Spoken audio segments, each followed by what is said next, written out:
Emily को चोट तो लग जाती है, लेकिन इसके बाद हालात और बिगड़ जाते हैं। एमिली बुरी तरह बौखला जाती है और गुस्से में सीधे कंट्रोल रूम की तरफ दौड़ जाती है। वहां वो स्विमिंग पूल का क्लीनिंग सिस्टम ऑन कर देती है। अचानक पूल के पाइपों से तेज दबाव के साथ क्लोरीन गैस छोड़ी जाने लगती है। तीखी क्लोरीन से बहनों का सिर चकराने लगता है और वे घबराकर पानी में इधर उधर छटपटाने लगती हैं। दोनों जान बचाने के लिए संघर्ष कर रही हैं, लेकिन स्मैंथा तो पहले से ही बहुत कमजोर है। वो बेहोश होकर पानी में डूबने लगती है। ये देखकर जैना घबरा जाती है। वो तुरंत डूबती हुई स्मैंथा को पकड़कर उस छोटे छेद तक खींच लाती है ताकि स्मैंथा हवा में सांस ले सके।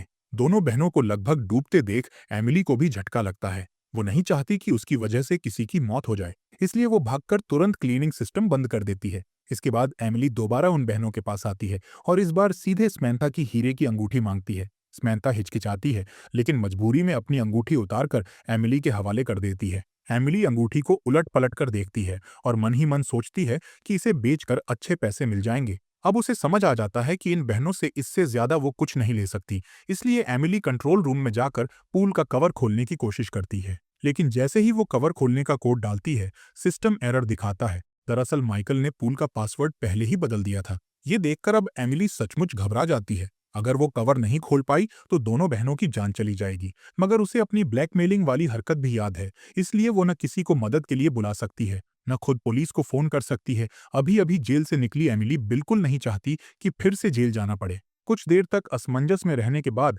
एमिली फैसला करती है कि वो चुपचाप वहां से भाग जाएगी और दोनों बहनों को उनके भाग्य पर छोड़ देगी। उम्मीद टूटते ही जैना फिर भड़क उठती है और गुस्से में एमिली को भला बुरा कहती है। लेकिन अगले ही पल वो देखती है कि स्मैंथा तो पानी के अंदर बेहोश पड़ी है। अगर उसे जल्द इंसुलिन नहीं मिला तो वो जिंदा नहीं बचेगी। अब उनकी आखिरी उम्मीद पानी के नीचे लगी वही भारी लोहे की जाली है। जेना डर रही है, क्योंकि थोड़ी देर पहले पानी में उसके बाल फंस गए थे और वो करीब करीब डूब ही गई थी। लेकिन अपनी बहन की जिंदगी बचाने के लिए वो डर पर काबू पाती है। जैना हिम्मत जुटाकर गहरी सांस लेती है और पानी में डुबकी लगाती है। वो पूरी ताकत से उस जाली को खींचने लगती है। पहली कोशिश में जाली नहीं निकलती, दूसरी बार भी कुछ नहीं होता। आखिर उसे स्विमसूट की एक स्ट्रैप दिखती है और वो उसे पकड़ने के हैंडल की तरह इस्तेमाल करती है। इस बार जाली जोर से खींचकर निकल आती है। जैना तुरंत ऊपर सतह पर आकर उस लोहे की जाली को उठाकर कवर पर जोर जोर से मारती है। कवर पर दरारें पड़ने लगती हैं और कुछ ही वार के बाद एक तेज आवाज के साथ कवर टूटकर खुल जाता है। जैना फटाफट स्मैंथा को पानी से निकालकर बाहर किनारे पर खींच लाती है और उसे तुरंत इंसुलिन का इंजेक्शन लगा देती है। थोड़ी देर में स्मैंथा को होश आ जाता है और जैना राहत की सांस लेती है।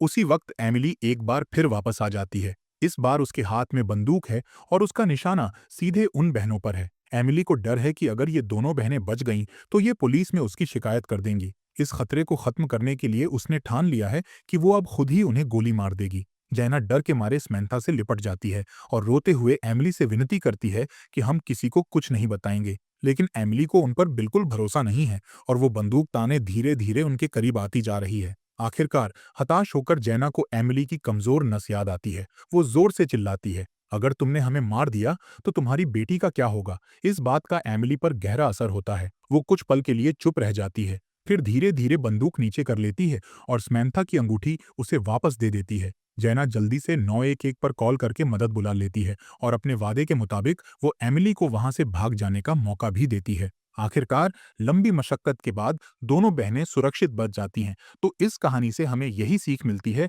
कि तैरते समय कभी भी गहने पहनकर पानी में नहीं उतरना चाहिए और हमेशा स्विमिंग कैप पहनकर ही तैरना चाहिए। और इसी के साथ ये कहानी यहीं पर खत्म हो जाती है।